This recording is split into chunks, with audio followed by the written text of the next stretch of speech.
think Picasso is fine art? I'm the boss, throwing food, snapping nudes, a Badoo from a minecart. Hey Pikachu, let me take a peek at you. I'll take it to develop, that'll take a week or two. You playing peekaboo? I'll throw this thing at you. If you really shut a shot, my Jigglypuff will sing to you. Go back to the lab and develop it. My stack's looking fab wrapped in the cellophane. You don't approve of my red room process? It's a game where snapping you is harder than the Loch Ness. You a lame name rapper like a soldier boy. Boy, I'm the famed Ash Catch, I'm snapping Polaroids. Snap, snap, snap it girl. Snap, snap, snap it girl. Snap, snap, snap it girl. Snap, snap, snap it girl. Aw, snap, Pokemon Snap. Take a step back, don't forget your lens cap. Snap, this is Kent Ward, the guy who runs Ongaku Overdrive. We are a music festival. You know, music inspired by anime, video games, comic books, science fiction, fantasy, all that cool stuff. We'll be back with a big show in spring of 2014. But until then, we hope to have a few shows to lead up to the big event. Our first of which is coming up soon on September the 15th, right in downtown Orlando, Florida at Bikkuri Lounge. We have Mega Ran Powered Up, which you can guess by the title. We have Random, a.k.a. Mega Ran, headlining. Coming with him will be Open Mike Eagle. We also have Midas the Beast, who just put out a new album, his first album, as a matter of fact. And also performing on the show, we have him here live. His name is Shammers. He has a new album coming out. He's been around for a little while. He's traveled the world, and he's also a pun master, from what I've heard. How you doing today, Shammers? Doing just fine, Ken. How are you? I'm doing good. I'm glad to have you on finally. I've been wanting to do this conversation since I recorded the Mega Ran interview, so I guess for a week I've wanted to have you on. Well, that's a long time, Ken. I know. Well, okay, so the deal with Shammers, for those who don't know, I mean, people call him the Pokemon rap master. He does rap about other things, but what I've noticed about his music is, you know, it's very fun, it's very comical, it's not to be taken seriously. At least I hope you're not trying to be serious with your music, but, you know, it's a lot of good stuff. Well, I appreciate that. Yeah, most of the stuff that I've done so far has been comedic in nature. So if you take it seriously, then I think you need to, you know, reevaluate some things in your life. So what motivated you? Because, I mean, you've been around for a little while. You actually traveled the world, and, well, for some reason you ended up back in Orlando, Yeah. of all places.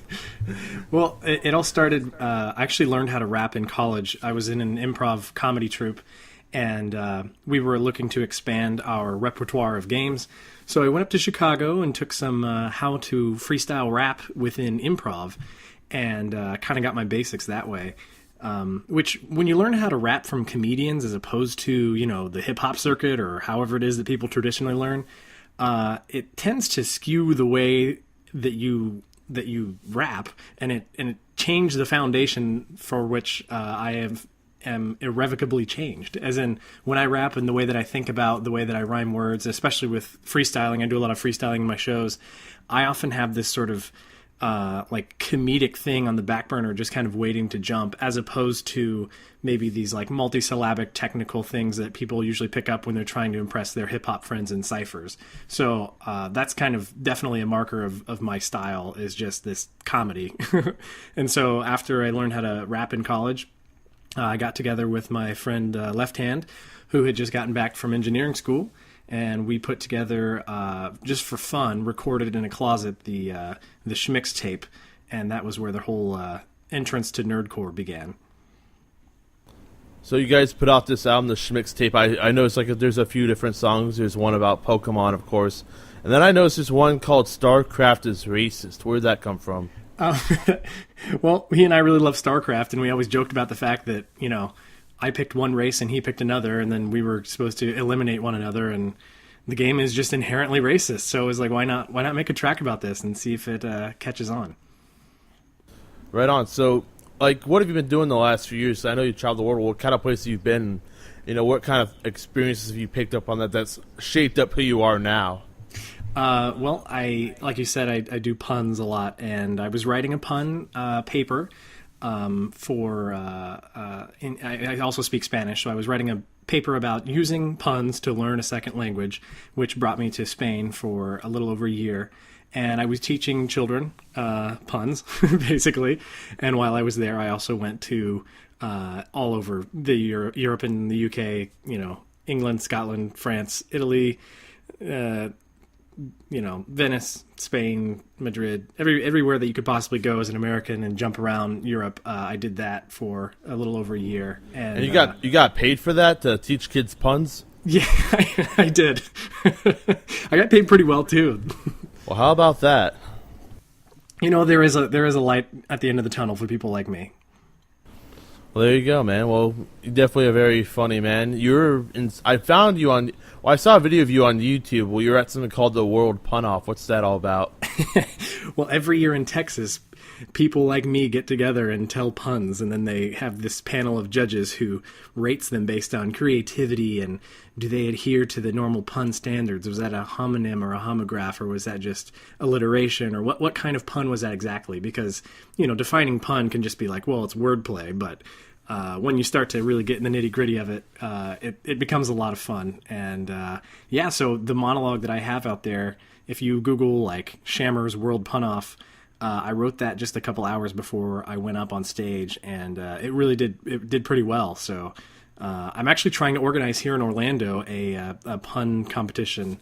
I also flew up to New York for the Punderdome 3000, which is, again, another pun competition that I went up to and I did pretty well at, where they just give you a random topic and you have 90 seconds to come up with as many puns as you can.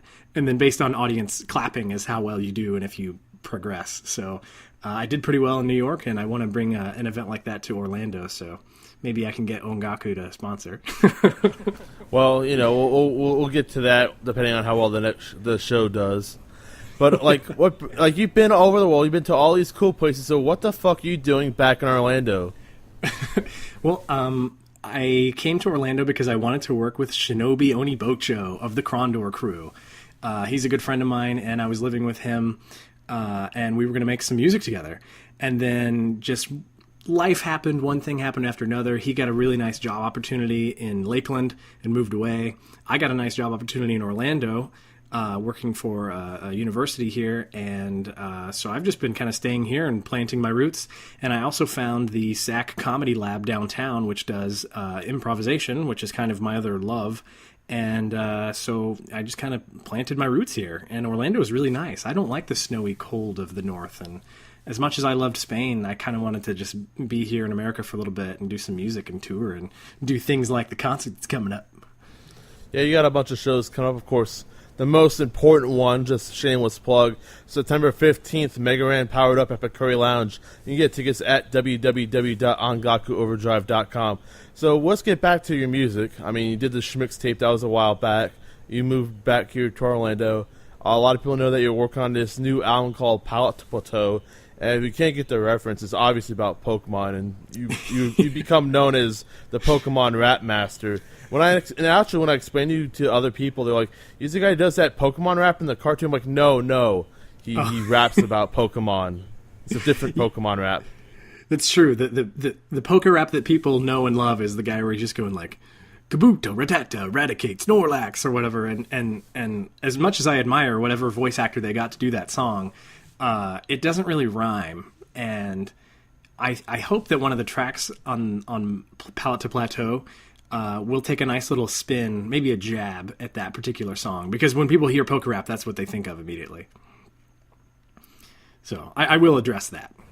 Awesome. So what motivated you to want to do this, like, Pallet to Plateau? Are you like a huge Pokemaniac? Like, do you have all the games? Did you catch them all? Well, I did when I was little. Between the ages of probably 10 and 14, I probably played the red and blue versions, especially over and over and over again. But what really inspired me, honestly, was Mega Ran's Final Fantasy VII Black Materia album. And which is why it's so great that about the time I'm going to be coming out with this album, I'll be opening for him at this show, because he took this game, Final Fantasy VII, and created this entire concept album based within that reality from the perspective of those characters. And granted, Pokemon is nowhere near as serious thematically as Final Fantasy is. It's still the idea of taking these characters, making them real, giving them a voice in rhyme, and putting that little touch and flair and making a cohesive project out of it was really attractive to me. And he did it so well. I was like, he kind of paved the way for me. And so I thought, you know what, we're going to tell the story of a little Pokemon trainer who starts in this humble beginnings with Professor Oak, who shows him how to catch these monsters. And then he goes from town to town to town, meeting new people, doing these new challenges, taking down these gym leaders, and learning about himself in the process. And then he winds up at the Indigo Plateau, which is hence he starts out in Pallet Town, ends up at Indigo Plateau. So hence the name Pallet to Plateau for those that might not understand. So for this adventure that you're going on, are you be picking Charmander, Squirtle, or Bulbasaur? Well, actually, there's an entire track dedicated just to finding out, figuring out which of those three is going to be the best, because they each have their own personality, their own flair. I guess Charizard is the one that literally has a flair, but you get the idea. Sweet. So that's actually a good time, because like right now, a lot of those people who were young kids when Pokemon came out, they're all grown up. They're in college. They're going to anime conventions. They're going to shows. So I think you're pretty much on to something here. When you have this album coming out, you can actually pimp that out and get a lot of performances. I think there's definitely a crowd out there that's definitely going to be listening to Pokemon raps, and they'll be interested in seeing you perform. So I think when you get this album done, you should just start pimping this out to anime conventions all over the place and just see who's going to bring you out. Oh yeah, absolutely. And another great thing is that it's going to line up with the release of the Pokemon game that Nintendo's coming out with, X and Y, here in, I think, October. So it's really going to hit the radar at just the right time, and I'm pretty pumped about it. Pretty pumped about the timing. So who's your favorite Pokemon? Who's my favorite Pokemon is probably, it's a tie between Squirtle and Blastoise. So, I mean, it's essentially the same Pokemon, just evolved. Those are my favorites. And I also really like Zapdos, the legendary electric bird. Were you ever a fan of the psychic Pokemon? Because when I was playing the original versions, I was all about having Alakazam and Mewtwo on my team and just annihilating everyone. Yeah, that's because Psychic was overpowered in the original games, and if you had a strong Mewtwo or Alakazam or any of those Psychic types, you were pretty much gonna make mincemeat out of anybody you came across. Yeah, I think in the second generation, they resolved that. I can't remember if it was Dark or whatever that annihilated the Psychic Pokemon. Because in the first game, it's all you had were the Ghost Pokemon that beat the Psychic Pokemon, but all the Ghost Pokemon were pretty shitty, so that didn't really matter. Yeah, exactly. But, I mean, nowadays they've really balanced it out, and they've added more types, as you know, the Steel type, etc. And they're adding a Fairy type in X and Y, but they've really balanced it out so that the Psychic type isn't quite as overpowered as it used to be. Alright, so, I don't know if anyone knows this, but I've heard of Shammers freestyle. He's freestyle with guys like Richie Branson. He's freestyle on the back of MC Rection's porch till 4 in the fucking morning and beyond. I've heard him do it, and he's pretty good at it. I don't know if he's up for it, so late in the game, because I know he recorded some songs earlier. But, would you like to do a Pokemon freestyle about, what was it, Squirtle that you said was one of your favorite Pokemon? Yeah. How about it's more of a poetry slam thing, because I don't really have a beat going in the background. Alright, you go on and do that. Well, maybe I can try a beat. No, that's terrible. Do the poetry slam. I like your beat. All right, this one's about Squirtle. Yeah. That's how we get down. I'm walking around that Pallet town. Then I walk inside and I'm like, well, yo, what's up? It's just Professor Oak. He said, look up. I got a Pokemon for you. Out a bunch of water is gonna spew. That's right. You wanna flirt with me? You wanna hurt me? Pick up this turtle, G. And so I did. And I gave him a hug. And then I walked out his front door feeling like a thug. Yep. Guess what comes next? I'm gonna evolve him. Spread his legs. Why would I spread my Pokemon's legs, Kent? That's the problem with freestyling, is it always gets sexual. So. Yeah, it gets a little... that's almost bestiality right there. Are you because back in the day, people were all about the Mudkip. Hey, I heard you like Mudkip, and would you fuck a Mudkip if you would? And that turned into a whole internet meme. And what's weird is that no one remembers Mudkip anymore. Hey, yeah, my internet decided to just die, which is awesome, but I'm back on. So okay, right. So you just did your Pokemon freestyle about it being dirty. Yeah. So yeah, and you were about to say. We're just. You were about to say Mudkips. people. Yeah, exactly. You were saying people used to be all about. I heard you like Mudkips. Yeah, people used to be all about Mudkips, you know. And I guess Mudkips has died off. We did this thing called Anime Family Feud at AFO. And one of the questions for our team was, name that Pokemon. And we're like, well, of course Mudkips is going to be like high on the survey of choices people pick. But I guess it's been years removed since that meme. So people have forgotten about Mudkips, which is very sad. Because, you know, it had that boner on the top of its head.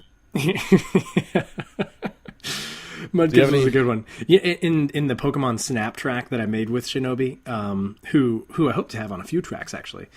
He talks about, you know, my mic flows like a Mudkip's lips, and yeah, Mudkip might not have been in Pokemon Snap, but it was such a sweet line that we couldn't cut that out. Do you plan on having that Pokemon Snap track as a bonus on Pallet to Plateau? Oh, heck yes. Yeah, that's going to be front and center. Even though it doesn't technically fall in the realm of the red and blue, it's such a good spin-off game. Like, so good. If you haven't played Pokemon Snap, do yourself a favor. Get on eBay or Craigslist and find Pokemon Snap and play it through. Play it through with your girlfriend or your boyfriend and make a night of it. Because you can beat it in 3 hours, but it'll be the best, most Instagram-tastic 3 hours you ever spend. Yeah, I'm surprised like Nintendo's never bothered to do like a sequel to that game. I think with the 3DS now they could probably do some really cool stuff with that idea because I think they got the camera built in. So I think they need to bring that back. That's right, or the 2DS, which was just announced. Yeah, I don't know what's up with that. It's like, hey, let's take this thing that worked so well and remove a feature and just repackage it. It's like, hey, it's like I don't really understand what the 2DS is all about. Isn't that just turning off the 3D on a 3DS? Basically, and also removing the ability to fold it and put it in your pocket because now it's the size of, you know, a steering wheel that you can just fit in your pocket. Yeah, portable gaming evolved. Alright, so how do you plan on releasing this Pallet to Plateau album? Is it just going to be a digital release or are you going to have some CDs, cassette tapes? I'm glad you asked, Kent. So here's how it's going to work. There's going to be physical copies that I'm going to have with me while I'm playing these shows around Orlando and other states in the coming months. However, there will also be a Kickstarter launching, I'm going to say the end of September. And at that point in time, that will have, digital downloads, obviously. There will be T-shirts with unique design. We've got Derek and Phil Marinowski with Crazy Rock, who are helping me design the not only the website, but the T-shirts and all the logistical things. There's going to be some holographic cards from my personal collection, including the 1999 Burger King promo gold-plated set of 6, which come in these really nice shiny Pokeballs that you could get. They're basically the coolest big kids toy that you could ever ask for. So I have the entire set of 6. And depending on which price point you decide to participate in the Kickstarter, this will come along with the CD and the shirt and yada, yada, yada. Also, there's going to be unique freestyles. Like if you want a track about you, one of the prize tiers is that Shinobi and I will craft a song where you are a gym leader. And depending on which type of gym leader you want to be, rock type, water type, whatever, you tell us a little bit about yourself, and we will craft a track about you and have it on your CD ready to go when you receive it. So there's some really creative, fun things that we're doing with the Kickstarter. Yeah, that one sounds really fucking cool. Yeah, and the fun thing about the Kickstarter is it's not going to be too high of a price point. I'm really just trying to cover the studio costs because unlike a lot of nerdcore where people are kind of recording in their closets and very DIY, I realize my limits when it comes to my own mixing and mastering. And Orlando is also the home of a lot of really talented musicians and traditional hip-hop artists, many of whom I'm friends with. So I did some networking and found a studio that had reasonable rates and everything and very professional staff. So I said, you know what, if I'm going to make this this is my first not mixtape album. So really my first album in my eyes. I really want it to sound as professional as possible. And that has been the end result so far, is that all of the mixing and everything has sounded so good. But obviously with that comes just the cost of making the album. And the nice thing is I'm not out to make money. The Kickstarter is more than anything an advertising avenue and a way for people to get, as much of the content as they want, as little as they want or whatever. The album will eventually be free, but for those that want to sort of early adopt and can't make it to the shows to buy a physical copy, I think it's going to be a really fun way to get a hold of that Pokemon stuff. And also, you know, a nice way to get some online presence and push it out to all the different websites that are going to be hyping up for the new Pokemon games as they get ready to come out in October. Awesome. Well, definitely keep us updated on that. I want to promote that you have this album coming out and that you got the Kickstarter coming out, so definitely let me and let everyone else know so we can put that up. And that brings us to our next point. Where can people find you, Shammers, on the interweb? That is a great question, too. You can find me on Facebook at facebook.com/Shammers. You can actually just search for Shammers, and you'll find my artist page. I also finally got Shammers.com after a 10-year struggle. I have been trying to get that domain for 10 years, and I finally haggled this woman from California down to a price point that was, I'm not even going to say reasonable because it wasn't reasonable, but I was willing to pay more than most people would be willing to pay for Shammers.com.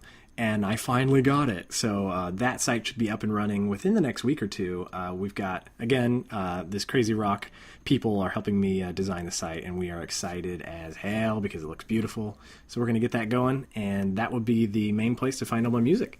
And for now, you got a Bandcamp, right, that people can get the Schmix tape from? Yeah, shammers.bandcamp.com. You can see some of my music on there. There's a link to the Schmix tape. And obviously, like I said, the Facebook is going to be probably the best way. Everybody's using Facebook nowadays. Now, you got a Twitter account as well, right? Twitter.com/Shammers. Do you use that still? Yeah, I do. And if you follow me on Twitter, be prepared to just see nothing but puns because that's typically the only thing that I tweet about. So there you go, the punmaster, Pokemon rap master Shammers. He will be performing at Bikkuri Lounge September the 15th for our Angaku Overdrive show, Mega Ran Powered Up, which will be headlined by the man himself, Mega Ran, also Open Mike Eagle, and Midas the Beast. So 4 talented performers that are going to bring a great show for all of you to check out. You can go to angakuoverdrive.com to get said tickets. I would hurry up and get those before it sells out because I plan on packing the place and I'm hoping that Shammers has a great crowd to perform in front of, right? Oh, absolutely, and I'm sure I will. The crowd here in Orlando has been great so far, and everybody that I'm playing along with is fantastic. So I'm really looking forward to it, and I think whoever can make it to this show is going to be really glad that they did. Fantastic. So check out Pallet to Plateau when that comes out, and check out all Shammers things. And thank you for coming on, man. Hey, my pleasure, Ken. I look forward to the concert. Boot it up. Battle.net. Sign in. Bing, bang, boom. Oh, shit. This fire bat is burnt. We need a medic quick. Have her bring a Hello Kitty Band-Aid for his dick. She'll set him on the operating table in the bunker, and when he recovers, yo, you can bet he's gonna funk her. Click, click, click, yo, losing faith. You feel like an overlord against a wraith. Alone in your command center. Do you feel rested? There's a queen on the roof. You're getting infested. Kerrigan seed spreads like a disease. She gave my siege tank drivers STDs. I harbor so much Vespine gas, it could be criminal. I dunk out my supply with unlimited minerals. I scout an SUV up to your base. You need to expand, you're a disgrace. Terra's got nasty teeth cause they don't floss. My race is superior. I am Protoss. We're playing StarCraft. You pick the map. We're playing StarCraft. Be sure to turn on fraps. We're playing StarCraft. I don't even need the map hack. It's a racist game and I'm okay with that. We're playing StarCraft. You pick the map. We're playing StarCraft. Be sure to turn on fraps. We're playing StarCraft. I don't even need the map hack. It's a racist game and I'm